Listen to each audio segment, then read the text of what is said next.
Hello friends, बहुत बहुत स्वागत है।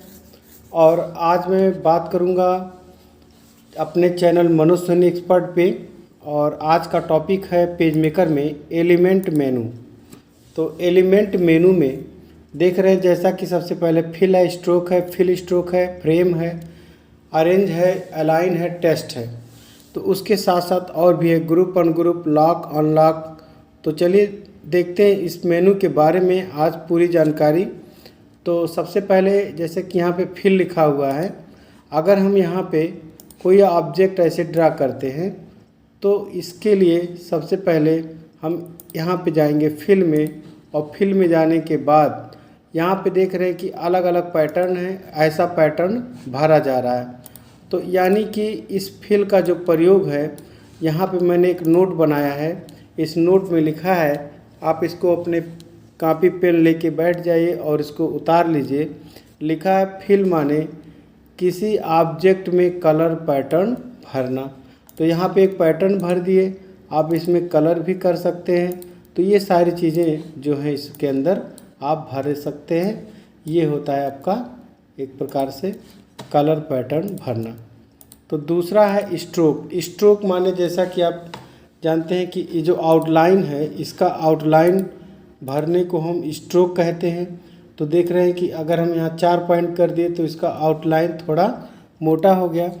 इस प्रकार से हम इसमें भर सकते हैं कोई भी आउटलाइन में कलर भरना या मोटा करना। इसके बारे में लिखा है कि स्ट्रोक माने किसी ऑब्जेक्ट के शेप को मोटा या पतला करना व कलर भरना। तो स्ट्रोक का काम है आउटलाइन को मोटा करना, ऑब्जेक्ट में कलर पैटर्न भरने का काम फिल का है। और इसी प्रकार से फिल एंड स्ट्रोक है। फिल और स्ट्रोक मतलब दोनों का उपरोक्त का दोनों कार्य करता है। जैसे हम इसमें देखें और यहाँ पे आप देखेंगे फिल स्ट्रोक, तो ये जो डायलॉग बॉक्स आया, इस डायलॉग बॉक्स में यहाँ से आप पैटर्न बदल सकते हैं, भर सकते हैं। मान लीजिए आप ऐसा करना चाहें, ऐसा हो गया सॉलिड, ऐसा करके ओके करेंगे तो ऐसा भर जाएगा। और फिर उसी प्रकार से अगर हम यहाँ पे स्ट्रोक में जा कर के कोई पॉइंट मोटा पतला करना चाहें तो उसी अनुसार ये मोटा पतला भी हो जाएगा। यहाँ पे आप देख सकते हैं। फिर आता है फ्रेम। फ्रेम में हम कोई फ्रेम साइज लेते हैं और इसमें आप कोई फ्रेम में कहते हैं कि यहाँ पे लिखा है कि किसी ड्रा की हुई इमेज या फ्रेम में इमेज इंसर्ट कराना। तो यहाँ पे इमेज इंसर्ट कराना यानी प्लेस करना, कोई इमेज आज को यहाँ से प्लेस करने का कार्य करते हैं। तो जैसे मान लीजिए कि कोई हमने मैटर उठाया या फ़ोटो उठाया और उस फ़ोटो को इसमें भरने के लिए यहाँ पे देख सकते हैं, एक छोटा सा कोई फ़ोटो लेते हैं और इस फ़ोटो में मान लीजिए यही पिक है और इसको इसमें भर सकें।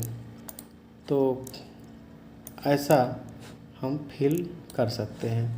तो इस तरह से एक प्रकार से फ़ोटो या कोई इमेज या कोई शेप ऐसा कुछ देने के लिए मोस्टली इसका यूज किया जाता है। फिर आता है कि अरेंज। अरेंज माने जैसे मान लीजिए कि 2-3 ऑब्जेक्ट है, एक ऑब्जेक्ट ये है, एक ऑब्जेक्ट ये है और एक ऑब्जेक्ट ये है। अब मान लेते हैं इसमें कोई कलर कर दिया जाए तो थोड़ा सा आपका कलर जो है ना, इसमें भरने से थोड़ा साफ दिखाई देगा और अच्छे से समझ में आएगा। और यहाँ पे हमने कलर में पैटर्न भर दिए। अब तीनों को थोड़ा सटा के आसपास रखें।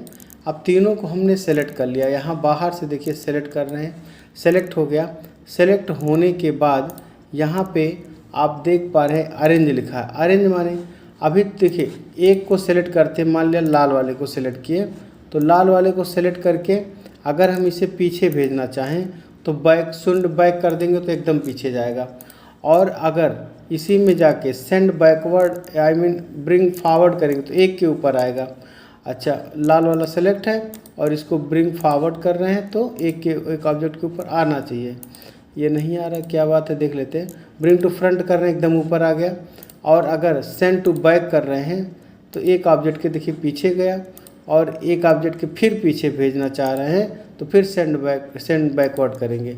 लेकिन फिर अब आपको एक ब्रिंग फॉरवर्ड करेंगे तो फिर से ऊपर आ गया।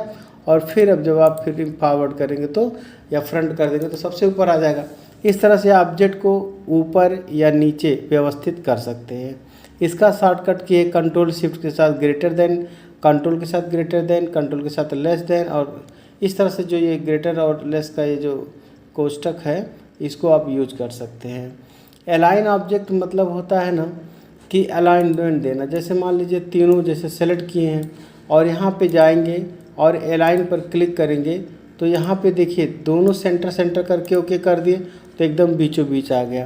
तो इस तरह से हम अगर लेफ़्ट कर दें तो लेफ़्ट में चला जाएगा। अभी देखिए लेफ़्ट वाला दबाए, लेफ़्ट वाला दबाए, ओके किए तो सभी बाएं साइड में जाके आया।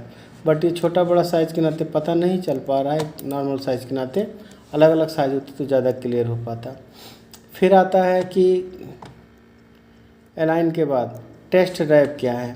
अगर मान लीजिए कि यहाँ पे आपने कुछ मैटर लिखा है ढेर सारा, और वो मैटर है कुछ ऐसे कि एक्सपर्ट कंप्यूटर ट्रेनिंग इंस्टीट्यूट लिखने के बाद आप इसका अंडरलाइन हटा लीजिए और कॉपी कर लीजिए ढेर सारा, या आगे भी एड्रेस लिख दीजिए Mahadev Singh road Udhauli Basti UP. And इसके बाद आप सेलेक्ट कर लीजिए, सेलेक्ट करने के बाद कॉपी पेस्ट कर दीजिए ढेर सारा। तो देख रहे हैं कि ढेर सारा कॉपी पेस्ट हो गया। हम चाहते हैं कि इसमें कोई इमेज प्लेस कर लें, कोई इमेज लाएं, और इमेज कुछ इस प्रकार से कि जैसे मान लीजिए यही इमेज है और ये इमेज को हमने प्लेस कराया। तो इमेज पे जैसे यहाँ पे लाते हैं ना, थोड़ा स्लो आ रहा है, बट यहाँ पे जैसे इमेज लाएंगे ना तो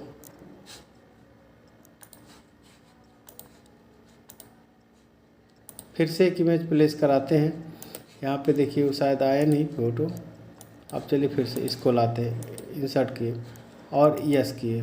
तो जैसे यहाँ पे एक फ़ोटो रखे तो फ़ोटो तो इसके अक्षर के ऊपर आ गया, बट जैसे ऑथर का रहता है कि इस पर पीछे ना लिखा रहे कुछ, उस तरह करने के लिए तो जैसे हम एलिमेंट में जाएंगे और यहाँ पे एलिमेंट में जाने के बाद जैसे टेस्ट रैप पे क्लिक करेंगे तो बीच वाले पे क्लिक करेंगे तो देखेंगे कि ये अक्षर जहाँ भी हम फ़ोटो रखेंगे उसके पीछे से अक्षर हट जाएगा।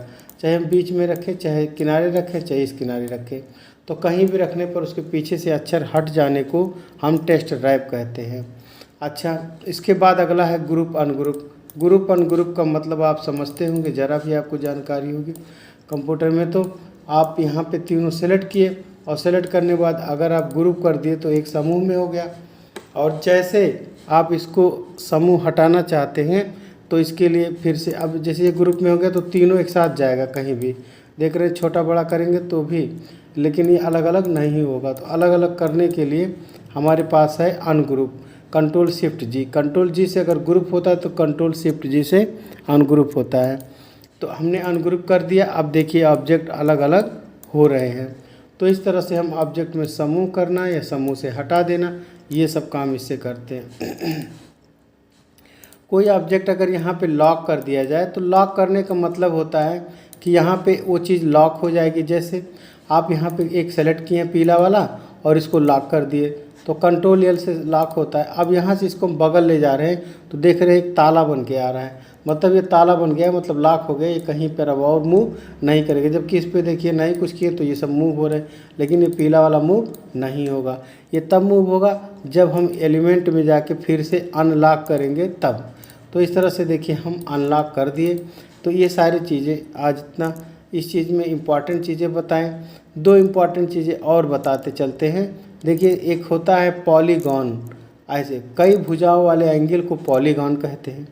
और इसी पॉलीगॉन में सेटिंग पे जाते हैं जब, तो यहाँ पे अगर ये नंबर बढ़ा दें तो करीब हो गया देखिए 16, 32, 24 जो भी है, और स्टार इंसर्ट भी अगर हम बढ़ा दें तो ऐसा भी ये बन जाता है। तो जैसे हाईलाइट करने वाला, प्रचार करने वाला, या इस तरह का आपने देखा होगा कहीं पे, तो ऐसा टाइप का बनाने को हम क्या बोलते हैं कि पॉलीगॉन सेटिंग करना, पॉलीगॉन बनाना। ऐसे इसमें कैसे लिख देते हैं धमाका ऑफर ऐसे आदि इस तरह से। तो ये सारी चीज़ें इसमें की जा सकती हैं। इसके बाद है राउंडेड कॉर्नर।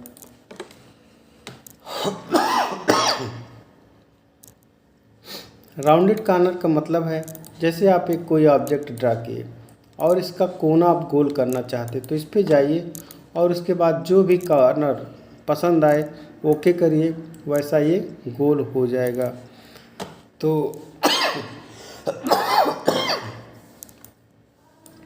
तो आज इतना ही, ये पूरे एलिमेंट के बारे में बताए।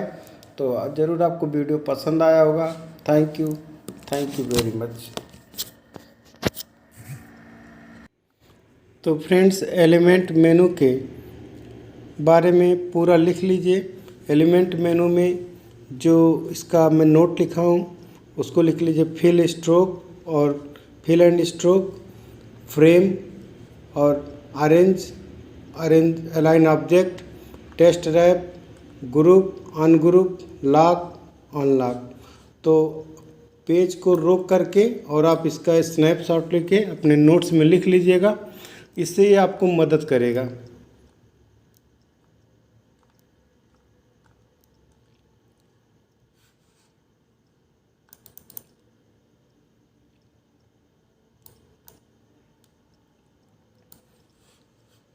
Thank you.